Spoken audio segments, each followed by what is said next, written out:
Welcome, my digital pathology trailblazers. This is the 10th edition of the DigiPath Digest. Thank you so much for following these series and regularly showing up. Today, we're going to start with a few announcements, then we're going to discuss the abstracts as every week.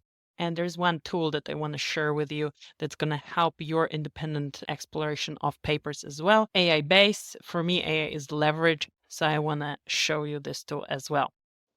Learn about the newest digital pathology trends in science and industry, meet the most interesting people in the niche, and gain insights relevant to your own projects. Here is where pathology meets computer science. You are listening to the Digital Pathology Podcast with your host, Dr. Alexandra Zhurov.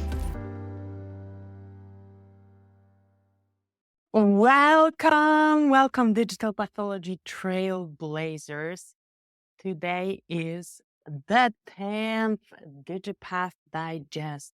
We are supposed to be live through live stream if somebody registered, and I see you guys coming in. Say hi and let me know where you're tuning in from. Should be going live on Instagram. And yeah, so great to have you. Hey, hello. Welcome, India. I see hearts liking, everybody is liking. Fantastic. Whenever you join, let me know where you're tuning in from. And let's start with a few announcements. Okay, so the book, right? I have a book. It's called Digital Pathology One-on-One. And you know how many people downloaded this book? It's a free PDF on my website. So if you want to get it, you go to digitalpathologyplace.com and then there's going to be like a button. You click it and you get the book. 1,693 people downloaded the book. So if you have not downloaded it yet, it's right there available for you. Guys, it is the 10th DigiPath Digest. We said at the beginning that if I get to 10, if I stay consistent, I get to 10, I'm going to get myself a new tablet to reviewing the papers. Currently, I'm working on a Lenovo tablet, which is fine. You know, you can draw on it and it's fantastic. I was thinking of a Wacom or something else. We'll see. Next week, I'm not going to be here. This is the last time I'm broadcasting to you from this office of my cousin in Poland, because next week on this day, on our broadcast date, I'm going to be traveling back to the US. So, and I see more people are joining. Let me know where you're tuning in from. Say hi and let me know where you're tuning in from. So last time from Poland for this particular time. I'm going to be going back to Poland, and this is the beauty of digital pathology, that I can actually do it. I can download my digital slides and work from here. So that's one update. We did the first part of every endeavor. For me, you showed up every single day for this DigiPath Digest already 9 times. Today, the 10th times, and I see people coming in. So we show up, right? I show up. I have our abstracts and everything. We are past the hurdle of showing up, I'd like to believe. The next thing is to get better. To get better for me specifically, what does that mean? That I will be preparing more for this. I'm going to try to make this content better. I'm going to dive deeper into the papers into the abstracts that we're reviewing. And for you, it's probably going to stay in the same form, but I will be more informed about the paper because I will research everything that's not so clear from the abstract. Welcome, Monica. Hello to Edinburgh. Monica is a regular guest on my podcast. So if you want to listen what she has to say about digital pathology in clinical trials, it's also on the Digital Pathology Place website. For me, stepping up the game past showing up is going to be getting better in reviewing those papers for you. And I'm going to, because those episodes are also on the podcast, a quick update on the podcast. Together with my team, we just submitted the podcast to YouTube as audio as well. Google Podcasts doesn't have the podcast option anymore. They integrate it into YouTube Music, which is a little confusing because those audio episodes show up on normal YouTube as well. People sometimes just listen to stuff, and those who were listening through Google Podcasts now have this available through YouTube Music. We have this podcast available through YouTube Music as well. So I'm going to keep putting it out as an audio podcast only, and I leverage AI to edit my clumsiness, and the ands that I overuse. There is a tool that I'm going to show you later. But let's dive into the abstract. Oh, we have guests from Pakistan. Hello, welcome Pakistan. Anybody from the US today? If somebody joins from the US, let me know that you're here at 6 a.m. EST. So let's dive into our first paper. And then based on this paper, I'm going to show you a cool tool. And thank you so much for the likes, for the hearts. Whenever you do that, it takes us to more people who might want to benefit from this. Welcome, Instagram. Oh my goodness, Robert, you're here. I missed you last time. I didn't see you last time. Robert is joining from Boston this time, not from Maine. The first paper, and I have them all marked in green, the ones I want to talk to you about. Sexually dimorphic computational histopathological signature prognostic of overall survival in high-grade gliomas via deep learning. This is from Science Advances, and I checked the impact factor is 11, decent impact factor, Ruchika Verma et al. This is from a group from New York, Mount Sinai, and also Cleveland Clinic, Cleveland, Ohio. Here they say, high-grade glioma is an aggressive brain tumor. Yes, it is. And sex differentially affects survival outcomes. They used an end-to-end deep learning approach of H&E scans, and they identify sex-specific histopathological attribute of the tumor microenvironment and created sex-specific risk profiles to prognosticate overall survival. They had a two-stage approach using ResNet-18, the deep neural net for image analysis. First, they segmented the viable tumor region. Second, they built a sex-specific prognostic model for prediction of overall survival. And they used the C-index, concordance index, as their performance metric. It was all around 0.7, both for females and for males, more or less 0.7 C-index across training and 3 independent validation cohorts. So for all the cohorts, they had a separate C-index.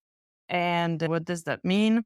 It means that end-to-end the deep learning approaches using routine H&E slides trained separately on male and female patients with high-grade glioma may allow for identifying sex-specific histopathological attributes of the tumor microenvironment associated with survival and ultimately build patient-centric prognostic risk assessment models. So everybody wants to have this specific to patients, right? Whether it be specific to female versus male, different demographics, different race, different patient cohorts. They are not all the same. Here they did for male and female. But what I wanted to show you is this new tool. So we have this Science Advances, and the tool that I'm talking about is called SciSpace. And I already installed it as a plugin for Chrome.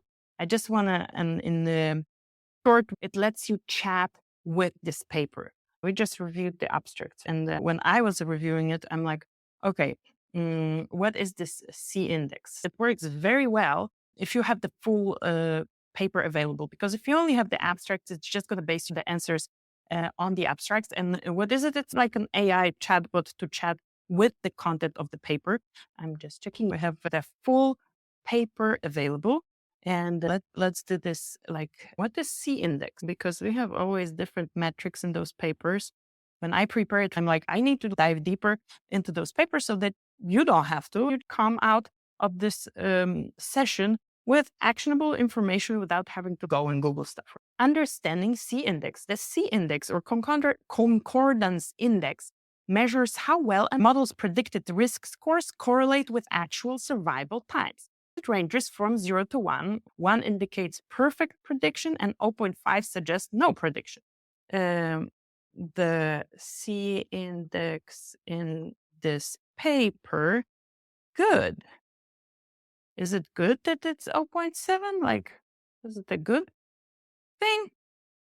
So the C-index values reported in this paper are generally good, indicating effective model performance. For the female cohort, 0.696 to 0.736. A C index above 0.7 is typically considered acceptable, suggesting that the models can reliably differentiate between low and high risk patients. I want to know what features they identified in this tumor microenvironment that were specific for males and specific for females. So let's ask it. What histomorphological tumor microenvironment features were specific for males versus females? It's just makes life so much easier whenever you read papers. Here we have it. In males, high-risk patches were associated with microvascular proliferation, pseudopalisading cells, and in females, high-risk patches were linked to infiltrating tumors, infiltrating lymphocytes, and MVP, which is the microvascular proliferation. Low-risk patches in males were related to the peritumoral region, where in females they were associated with stromal regions. If this is something you're interested in, it's called SciSpace. I have a free account, so you can sign up for a free account. If SciSpace decides to work with Digital Pathology Place, then I'm going to bring you a better, more in-depth tutorial. It was a cool way to interact with a paper leveraging AI. For me, AI is leverage. Let's go back to our normal papers. If you have any questions, let me know in the chat. Let me know in the comments. I see comments mostly from LinkedIn here. If you are on YouTube or somewhere else, let me know that you're doing it there. Our next paper is a digital tool supporting pathology practice and identifying leukocytes. So that was an interesting one. It's in a journal called Study of Health and Technological Information. I checked this one, but this one was impact factor less than 1. So, and there, I think they might have had a series of different papers on digital pathology because I have a bunch. We're going to look at this digital tool supporting pathology for leukocytes. Dimitru Cristian Apostol et al. From Romania created an all-in-one package that contains both the part where pathologists can manipulate the data as well as predefined models. This was supposed to provide the numbers of leukocytes and the mass of the cell, which is interesting, only from the image with minimal intervention from the pathologist. They did this as a prototype, as a proof of concept, and the models correctly identified 89% of the actual positive instances. This tool provides visual scripting, reducing the learning curve for pathology analysis techniques. Visual scripting is a kind of a programming language with pictures, not coding. I would want to have it even more streamlined than visual scripting. I would like to have a user interface and click on stuff rather than the visual scripting. You can use this tool. It was a proof of concept for leukocyte quantification.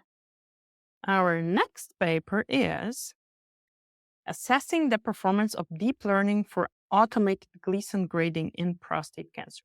We're talking not just like prostate cancer detection, which there is an FDA cleared algorithm for that, but now we're talking about grading. This is a group from Augsburg, Germany, Dominik Müller et al. Prostate cancer is a dominant health concern, calling for advanced diagnostic tools and utilizing digital pathology and artificial intelligence. This study explores potential of 11 deep neural network architectures for automated Gleason grading in prostate carcinoma, focusing on comparing traditional and recent architectures. They used standardized image classification pipeline based on the OCMEDI framework, and this facilitated robust evaluation using an in-house data set consisting of 34,264 annotated tissue tiles. This OCMEDI framework is an open source software that allows fast setup of medical image classification pipelines. It's for image analysis scientists that need to set up a pipeline to analyze images. They investigated 11 deep neural network architectures And they had varying sensitivity across architectures, and they had convnext, some convolutional neural net that they called convnext, demonstrating the strongest performance.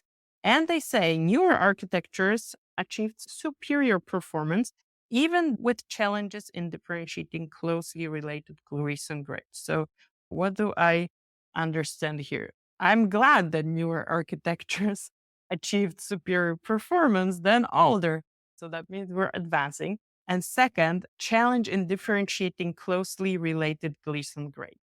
Am I surprised? Not at all, because they used human ground truth to train these things.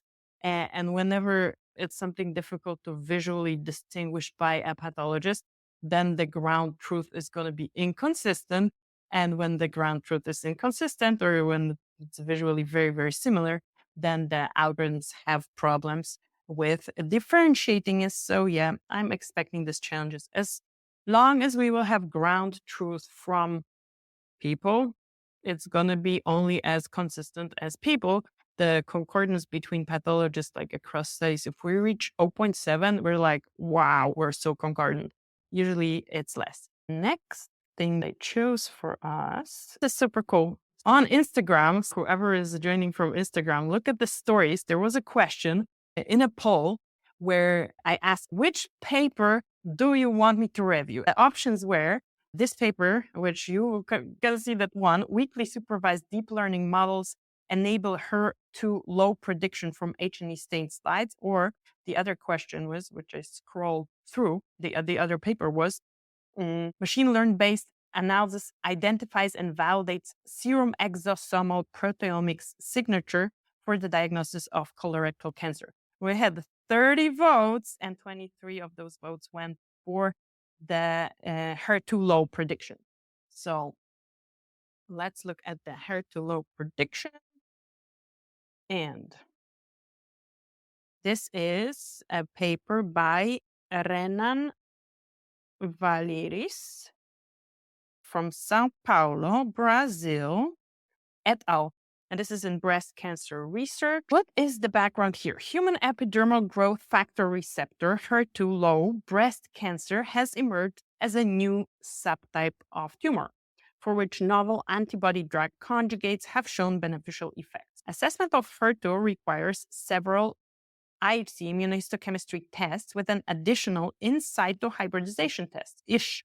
And if a case is classified as HER2 2+. So when you look at the IHC, you can have a different HER2 status. You can have HER2 negative, which is IHC 0, HER2 low, which is IHC 1+, or IHC 2+ with a negative FISH. And you can have HER2 positive, which is IHC 2+ with a positive FISH, and IHC 3+. So we have this HER2 low that is a little bit problematic, which is IHC 1+ or IHC 2+ with a negative FISH. So there is this 2+ that is problematic. When we have several IHC tests, which I don't know how many, like one, right? And then you have IHC, and when it's low, you need to do ISH to confirm. Then you already have two molecular tests. One of them is fluorescence, so that's another level of complexity. If there was something that could streamline this, what would it be? Prediction from H&E, right? Everybody wants that. I want that, because then you don't have to do other tests, or you can do them in a targeted way, right? So that's what they wanted. And what did they use? They used a self-supervised, attention-based, weekly supervised method. It's interesting. Self-supervised, attention-based, weekly supervised, right?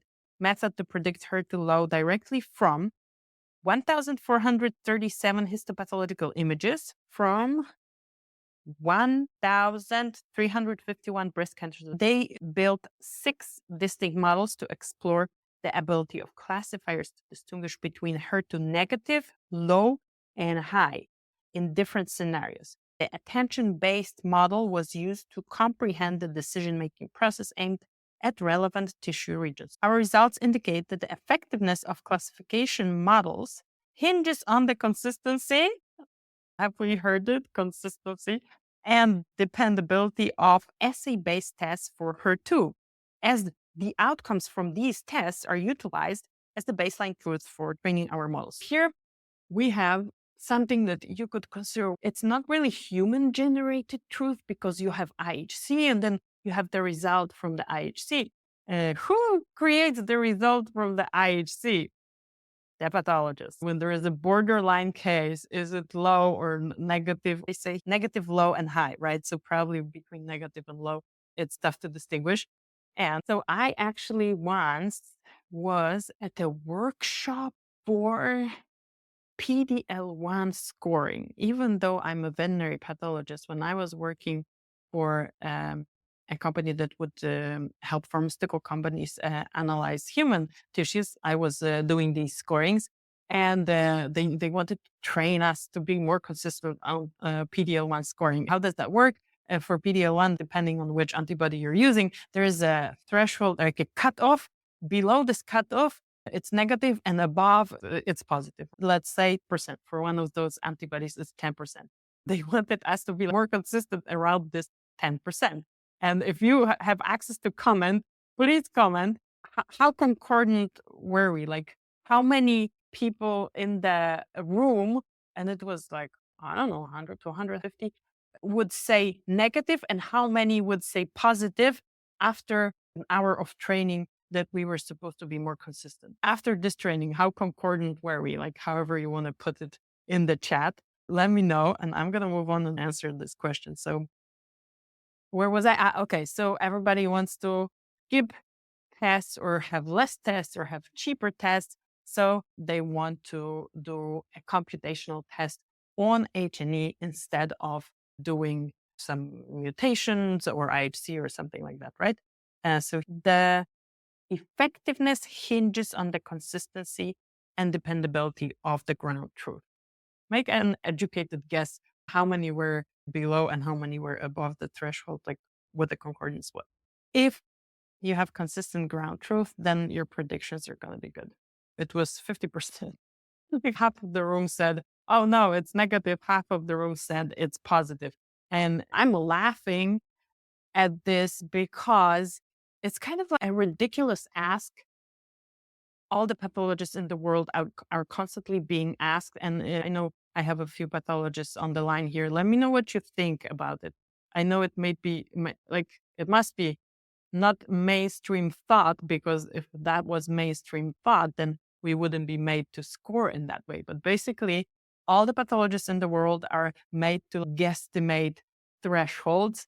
And then, when it's very positive, it's easy to say that. But there's always this cutoff where you visually, as a person, as a human being, are not capable of distinguishing whether it's 11% or 9%. So around that cutoff, it's basically guesstimation.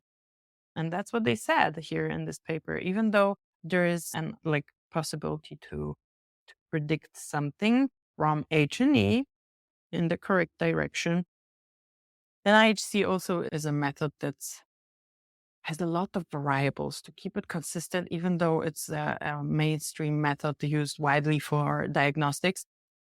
Okay, so that was it today. Let me know if you have any questions regarding what we talked about today, regarding your thoughts on pathologists scoring, relying on percentage estimates.